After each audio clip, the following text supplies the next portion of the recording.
sorry, belum tak rekam. Barangkali nanti ada yang membutuhkan. Oke ya. Jadi saya ulangi lagi. Ini output hasil analisis. Kita bisa melihat di sini item 1, item 2, kemudian item 3 dan seterusnya. Nah, pertama kita akan melihat taraf kesukaran soal. Taraf kesukaran soal bisa dilihat dari sini, skor prop correct-nya. Nah, skor prop correct atau disimbolkan dengan P ya. Karena prop correct-nya 0,50 berarti taraf kesukaran soal ini adalah 0,50. Artinya apa 0,50? Bisa dilihat di kategorisasi yang ada di sini.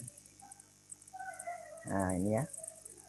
0,50 berarti ada di sini. 0,30 sampai 70 berarti ada di sini. 0,50 artinya taraf kesukaran soalnya cukup. Nah, itu dituliskan di dalam laporannya seperti ini nanti. Indeks kesukaran soal ini sebesar 0,50. Berada dalam rentang indeks kesukaran soal yang diharapkan. Karena antara ini dan ini sehingga berada dalam rentang. Kalau misalnya skornya ini 0,20, berarti di sini ini tinggal diganti aja, berada di bawah, gitu kan? Di bawah ini toh 0,70 sampai 70. Artinya soal ini tergolong apa kalau 0,20? Misalnya tergolong sulit. Nah, kita tulis tergolong sulit. Di mana sebanyak bisa diganti. Di mana hanya, karena sedikit maka hanya 20% siswa yang dapat menjawab dengan benar. Jadi yang dirubah yang saya tandai cetak tip tebal ya. Oke. Nah, sekarang yang berikutnya kita akan melihat daya pembeda soal. Kalau taraf kesukaran soal tadi kan tujuannya untuk melihat soalnya itu terlalu sulit, terlalu mudah atau cukup. Nah, soal yang diharapkan itu yang cukup. Bukan yang sulit dan bukan yang mudah. Yang cukup itu yang bagaimana ya ini? Yang cukup itu secara teori yang memiliki taraf kesukaran antara 0,30 sampai 0,70. Nah, sekarang daya beda soal. Daya beda soal itu artinya apa? Daya beda soal itu artinya soal yang kita buat itu bisa membedakan orang dengan kemampuan rendah, sedang, dan tinggi atau tidak bisa membedakan. Nah, kalau soalnya daya beda soalnya baik,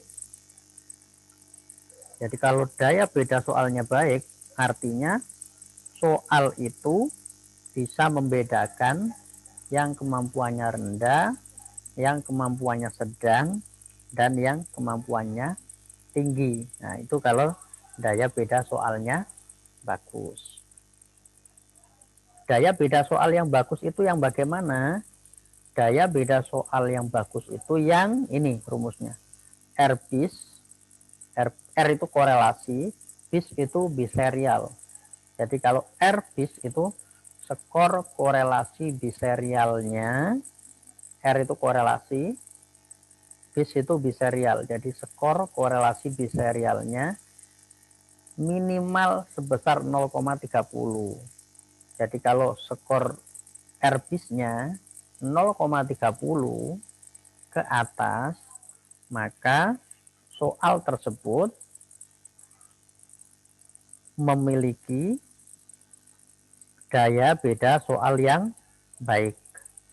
Kalau di bawah 0,30 berarti tidak memiliki daya beda soal yang baik. Nah, sekarang kita lihat datanya tadi, soal nomor 1.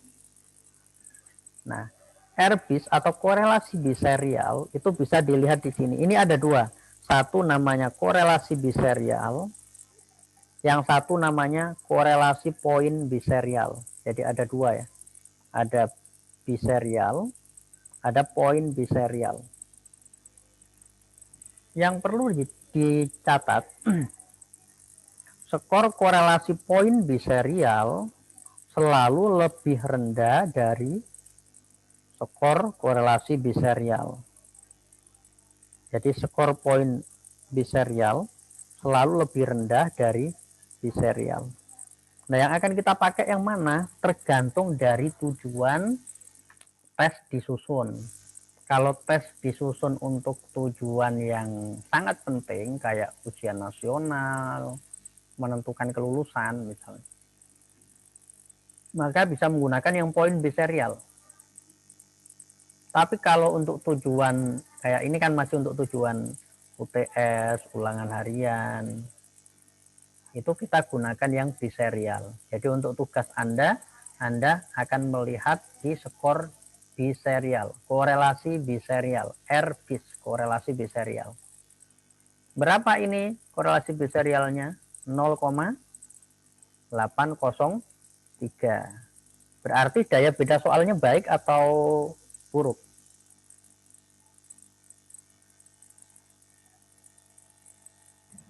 Baik, Pak. Baik ya. Karena di atas 0,30. Artinya soal tersebut bisa membedakan siswa yang kemampuannya rendah, yang kemampuannya sedang, dan yang kemampuannya tinggi. Nah, maka di sini tinggal kita tuliskan indeks diskriminasi soal ini sebesar, nah ini yang kita ganti. Kita sesuaikan dengan data tadi 0,803 ya tadi. Kalau salah berarti daya ingatnya sudah nggak bagus. 0,803. Oke.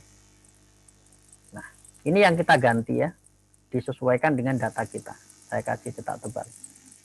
Menunjukkan derajat kecermatan soal ini masih memungkinkan. Kalau di atas 0,30 maka masih memungkinkan. Kalau di bawah 0,30 berarti tidak memungkinkan untuk membedakan siswa yang tinggi kemampuannya dari yang rendah kemampuannya. Kalau di atas 0,30 maka artinya masih memungkinkan untuk membedakan. Nah, misalnya ini 0,19. Ya, maka Anda akan katakan tidak memungkinkan. Nah, begitu cara untuk memaknai daya beda soal ya. Sampai di sini ada pertanyaan, silakan. Pak, saya mau bertanya. Ya, silakan. Ini berarti kan ada 30 soal ya, Pak? Ya. Berarti kita membuat 30 yang seperti ini, dua Ya, gini. ya betul. Ya, karena per item. Tapi jangan dibayangkan yang berat tadi karena Anda nanti hanya mengedit yang tadi saya tanda-tandai tebal tadi. Selebihnya redaksi kalimatnya harus dibuat sama seperti yang ada di contoh ini. Ya. Baik, Pak. Terima kasih. Kemudian yang bagian atas ini, Pak, distractor ini fungsinya apa ya, Pak? Ini yang terakhir, distractor. Ini saya akhirkan karena agak panjang penjelasannya. Sekarang cara melihat efektivitas distractor ya. Cara melihat efektivitas distractor. Jadi distractor itu adalah pengecoh ya, pengecoh. Maksudnya pengecoh bagaimana? Jadi kan Anda membuat soal, misalnya dalam contoh ini kita membuat soal dengan alternatif jawabannya ada 5. A, B, C, D, E. Ada 5 alternatif jawaban.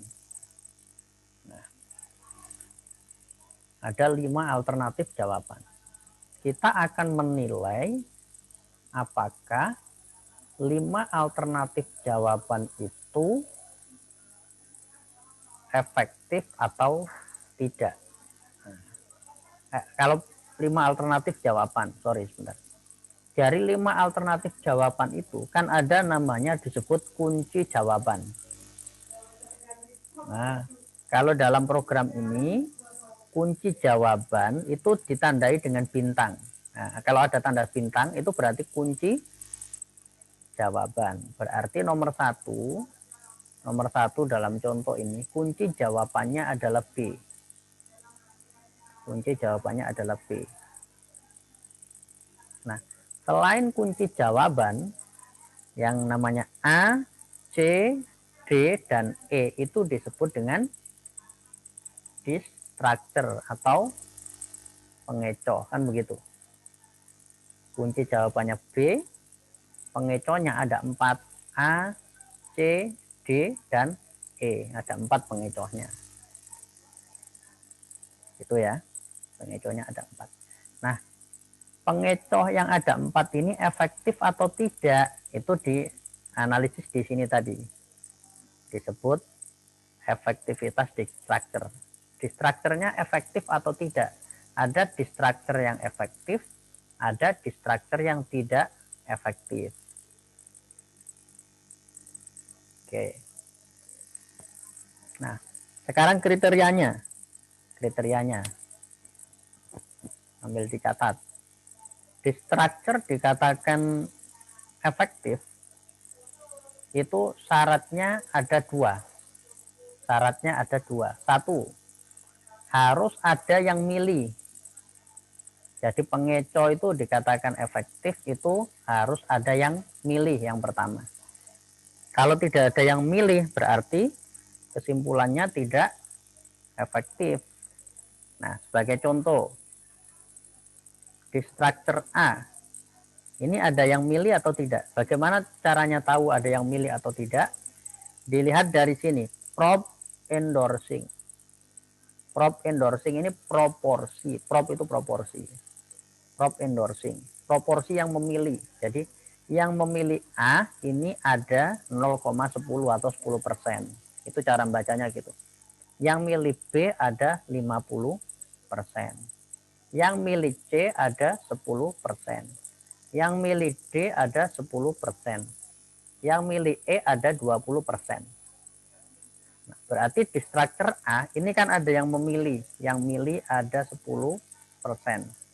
Berarti kriteria pertama terpenuhi ya. Kriteria pertama untuk dikatakan sebagai distructure yang efektif itu terpenuhi. Tapi kriterianya ada dua dan dua-duanya harus terpenuhi ya. Nah, kriteria kedua,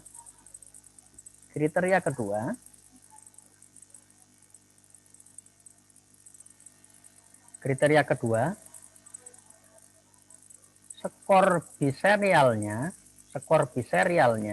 biserialnya berarti yang di sini. Ya.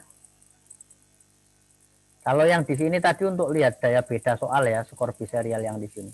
Kalau yang di sini untuk melihat efektivitas pengecoh. Skor biserialnya harus lebih rendah. Skor biserialnya harus lebih rendah dari yang memilih kunci jawaban. Saya ulangi lagi. Skor biserialnya harus lebih rendah dari yang memilih kunci jawaban. Nah, ini rendah tingginya skor yang ada di sini itu menunjukkan level kemampuan ya, gambarannya begitu. Oke. Ini yang milih kunci jawaban biserialnya kan berapa? 0,803 dalam contoh ini. Ini kunci jawaban tadi tanda bintang. Jadi yang memilih kunci jawaban skor biserialnya 0,803. Ini ibaratnya kemampuannya. Sekarang yang milih A, skor biserialnya berapa? 0,091. Lebih tinggi atau lebih rendah dari yang ini? Tinggi, Pak. Tinggi, Pak. Serius, lebih tinggi. Oh, lebih rendah, Pak. Rendah, Pak. 0,0 ada nolnya soalnya, jadi lebih rendah. Ini yang milih kunci jawaban skornya lebih tinggi dari yang milih pengecoh ya, distructure. Artinya apa berarti? Yang milih kunci jawaban dan yang milih pengecoh lebih pinter yang mana?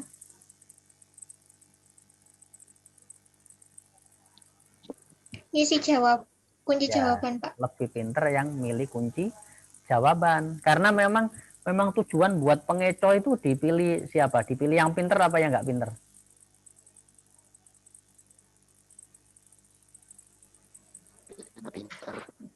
Harapannya yang pinter milih apa? Kunci jawaban apa pengecoh? Kunci jawaban, Pengecoh, Pak. Pak. Kunci jawaban. Yang pinter kok. Yang pinter ya milih kunci jawaban loh. Nah, kalau yang pinter milih kunci jawaban, yang kemampuannya di bawah yang milih kunci jawaban milih distractor, maka distractor atau pengecohnya itu dikatakan efektif. Kenapa efektif? Karena dia menjalankan tugasnya. Tugasnya dia apa? Mengecoh yang kemampuannya rendah supaya memilih dia. Jadi yang harus milih distractor itu yang kemampuannya lebih rendah dari yang milih kunci jawaban. Maka distractor A efektif.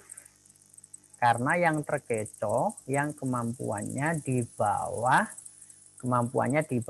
yang milih kunci jawaban. Jadi syaratnya ada dua. Ada yang memilih dan yang kedua kemampuannya di bawah yang memilih kunci jawaban. Nah, maka nanti di laporan dibahasakannya seperti ini. Misalnya A tadi ya, ini saya rubah. Misalnya A. Distractor A efektif karena proporsi siswa, proporsi itu berarti jumlah tadi ya. Proporsi siswa yang memilih distractor A, ini diganti nanti yang dirubah ya sesuai distractornya. Distractor A sebesar PI-nya berapa? PI yang milih A tadi ya. Yang milih A berapa orang? Dilihat di sini tadi. Yang milih A sebesar 0,10 ya. PIA, PI itu ini prop endorsing. PIA yang memilih jawaban A ada 0,10. Nah, maka kita masukkan di sini di laporan tadi 0,100. Kalau pakai 2 digit terus, kalau 3 digit terus. Dan memiliki skor biserial sebesar, nah ini kita sesuaikan data kita juga ya. Berapa biserialnya tadi? Kita lihat PIA biserialnya berapa? 0,091. Kita masukkan di sini teman-teman. 0,091. Nah, lebih rendah atau lebih tinggi nanti dilihat. Lebih rendah dari skor biser pemilih kunci jawaban. Nah, dilihat tadi. Skor biser yang milih kunci jawaban. Ini kunci jawabannya B ya, ada tanda bintang.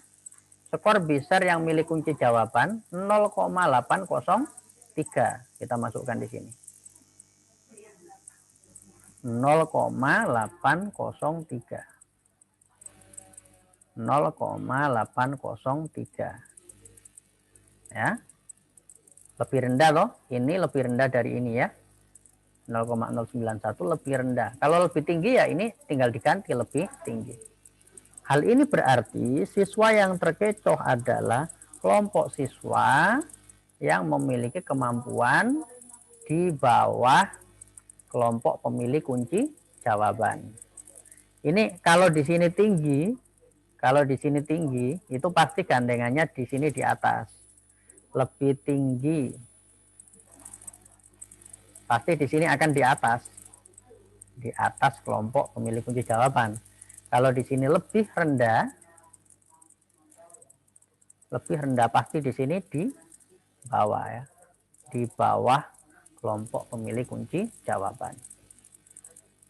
Jadi syaratnya efektif tadi ada dua. Ada yang milih, yang pertama dibuktikan dengan PI-nya ya. Ada yang milih, dibuktikan ini prop endorsingnya ada milihnya tidak 0. Kalau 000 berarti nggak ada yang milih. Misalnya 000 nggak ada yang milih berarti ya. Kemudian skor biserialnya lebih rendah dari yang milih kunci jawaban. Itu efektif. Kalau salah satunya tidak terpenuhi maka tidak efektif ya. Nah, kalau ini Yang milik C ini biserialnya lebih rendah atau lebih tinggi dari yang milik kunci jawaban? Rendah, Pak. Lebih Rendah, rendah. Pak. Karena minus ya, meskipun besar tapi minus, jadi lebih rendah. Nah, kalau misalnya tidak ada yang milih, itu langsung seperti ini. Tidak efektif karena tidak ada yang memilih di struktur tersebut. Nah, kalau nggak ada yang milih, nggak panjang-panjang kata-katanya. Tidak efektif karena tidak ada yang memilih di struktur tersebut. Nah, gitu saja. Tapi kalau misalnya ada yang milih tetapi lebih tinggi, ini saya contohkan ya, saya contohkan. Tidak efektif, saya contohkannya. Karena proporsi siswa yang memilih di struktur B sebesar PI, misalnya ini ada yang milih kan, dan memiliki skor biserial sebesar, misalnya ini tak buat seperti ini, 0,677. Berarti ini sama ini lebih tinggi mana? Lebih tinggi atau lebih rendah? 0,677 sama Lebih tinggi, 0,474. Pak. Lebih tinggi. Maka di sini saya tulis lebih tinggi dari skor biser pemilik kunci jawaban. Hal ini berarti siswa yang terkecoh adalah kelompok siswa yang memiliki kemampuan di atas, ya. Maka tidak efektif di struktur C. Kenapa tidak efektif? Karena yang memilih C itu yang kemampuannya lebih tinggi dari yang milih kunci jawaban. Berarti yang milih di struktur justru lebih pinter dari yang milih kunci jawaban. Maka disebut tidak efektif. Karena di struktur harusnya dipilih yang kemampuannya lebih rendah dari yang milih kunci jawaban. Kira-kira seperti itu. Ada pertanyaan silakan.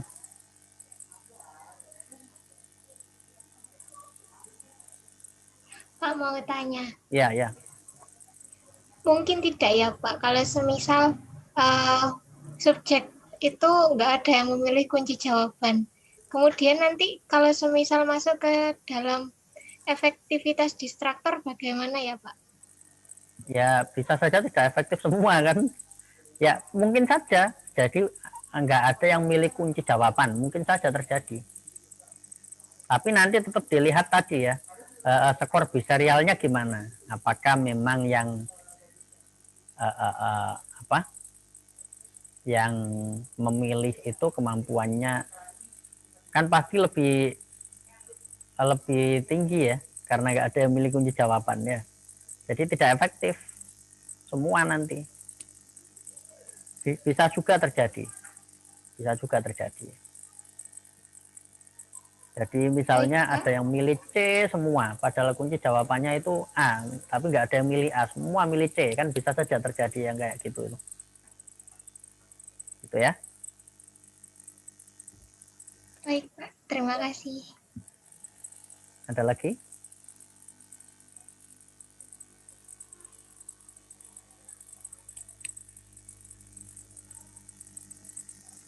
Biasanya yang penting memang dicoba dulu ya.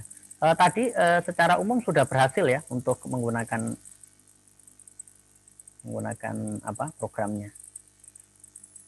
Sudah, Pak. Sudah ya. Tadi sudah berhasil akhirnya. Iya, barusan saya coba ternyata kodenya ada yang kurang satu. Oke, baik. Hanya tolong benar-benar dipastikan untuk apa? Kemarin jumlah spasi ya. Jumlah spasi itu tolong benar-benar dipastikan jangan sampai apa? Salah.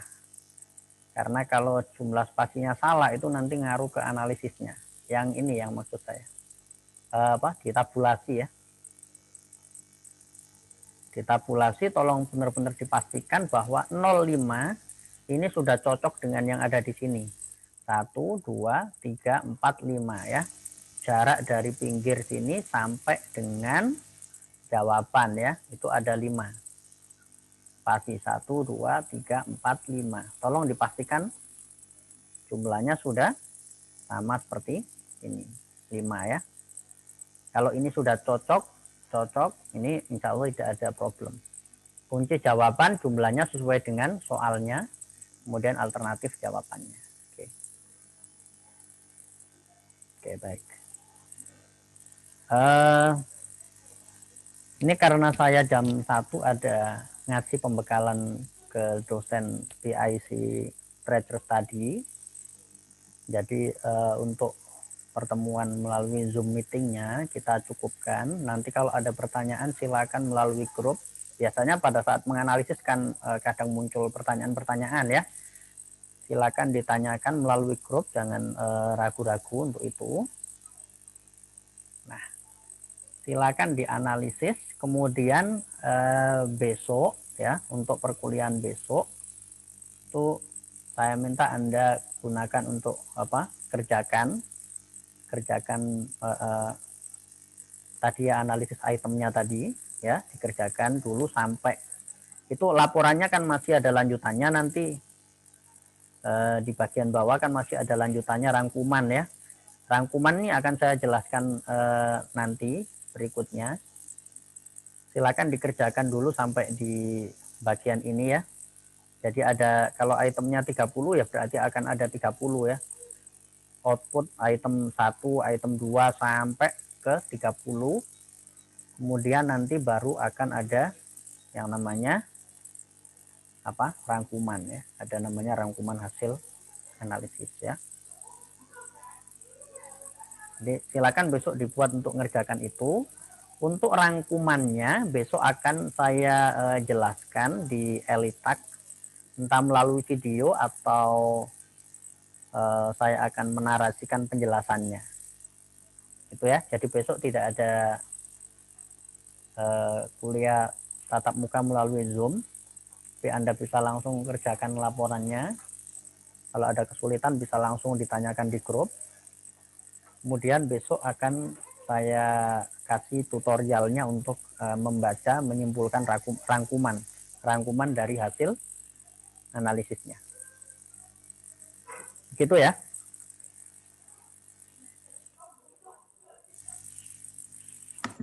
Baik, Pak. Terima kasih. Oke, baik. Terima kasih semua. Kalau ada kesulitan jangan ragu untuk menanyakan langsung di grup ya. Ini nanti rekamannya nanti kalau sudah ini saya bagikan. Oke, terima kasih semuanya. Selamat siang. Assalamualaikum warahmatullahi wabarakatuh. Siang, Pak. Waalaikumsalam. Waalaikumsalam warahmatullahi wabarakatuh. warahmatullahi Makasih, Pak. wabarakatuh. Terima Makasih, kasih Pak. Semua. Bye-bye.